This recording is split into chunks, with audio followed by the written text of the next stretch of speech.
ज्योतिषीय गणनाओं के अनुसार यह मेला पौष पूर्णिमा के दिन आरंभ होता है और मकर संक्रांति इसका विशेष ज्योतिषीय पर्व होता है, जब सूर्य और चंद्रमा वृश्चिक राशि में और बृहस्पति मेष राशि में प्रवेश करते हैं।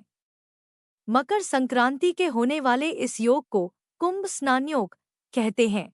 कुंभ पर्व के आयोजन को लेकर 2-3 पौराणिक कथाएं प्रचलित हैं, जिनमें से सर्वाधिक मान्य कथा देवदानवों द्वारा समुद्र मंथन से प्राप्त अमृत कुंभ से अमृत बूंदें गिरने को लेकर है।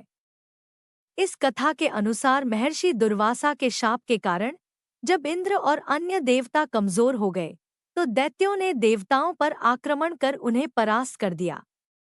तब सब देवता मिलकर भगवान विष्णु के पास गए और उन्हें सारा वृतांत सुनाया। तब भगवान विष्णु ने उन्हें दैत्यों के साथ मिलकर क्षीरसागर का मंथन करके अमृत निकालने की सलाह दी। भगवान विष्णु के ऐसा कहने पर संपूर्ण देवता दैत्यों के साथ संधि करके अमृत निकालने के यत्न में लग गए। अमृत कुंभ के निकलते ही देवताओं के इशारे से इंद्रपुत्र जयंत अमृत कलश को लेकर आकाश में उड़ गया। उसके बाद दैत्यगुरु शुक्राचार्य के आदेशानुसार दैत्यों ने अमृत को वापस लेने के लिए जयंत का पीछा किया और घोर परिश्रम के बाद उन्होंने बीच रास्ते में ही जयंत को पकड़ा। तत्पश्चात अमृत कलश पर अधिकार जमाने के लिए देवदानवों में 12 दिन तक अविराम युद्ध होता रहा। इस परस्पर मारकाट के दौरान पृथ्वी के 4 स्थानों प्रयाग, हरिद्वार, उज्जैन, नासिक पर कलश से अमृत बूंदें गिरी थी।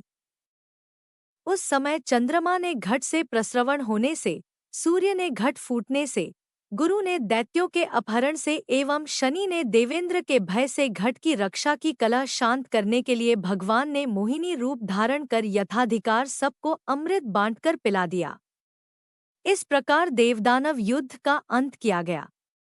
अमृत प्राप्ति के लिए देवदानवों में परस्पर 12 दिन तक निरंतर युद्ध हुआ था। देवताओं के 12 दिन मनुष्यों के 12 वर्ष के तुल्य होते हैं, अतएव कुंभ भी 12 होते हैं। उनमें से 4 कुंभ पृथ्वी पर होते हैं और शेष 8 कुंभ देवलोक में होते हैं, जिन्हें देवगण ही प्राप्त कर सकते हैं।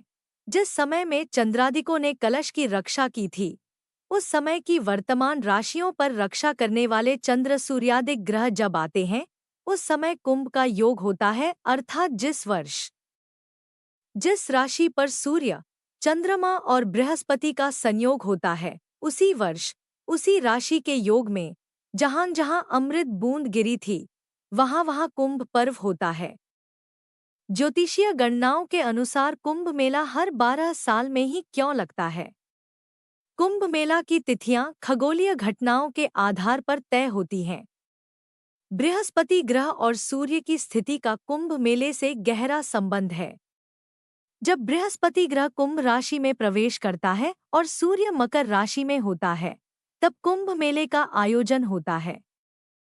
बृहस्पति को अपनी कक्षा में 12 साल का समय लगता है, इसलिए कुंभ मेला हर 12 साल में एक बार आयोजित होता है। हिंदू ज्योतिष शास्त्र में 12 राशियां होती हैं। 12 राशियां 12 महीनों का प्रतिनिधित्व करती हैं, जो समय चक्र और मानव जीवन से जुड़े होते हैं। कुंभ राशि में बृहस्पति और सूर्य के आने पर यह मेला आयोजित होता है। इसके अलावा 12 साल का चक्र मानव जीवन में एक विशेष ऊर्जा परिवर्तन को दर्शाता है। यह समय आत्मशुद्धि, आस्था और ध्यान के लिए उपयुक्त माना गया है।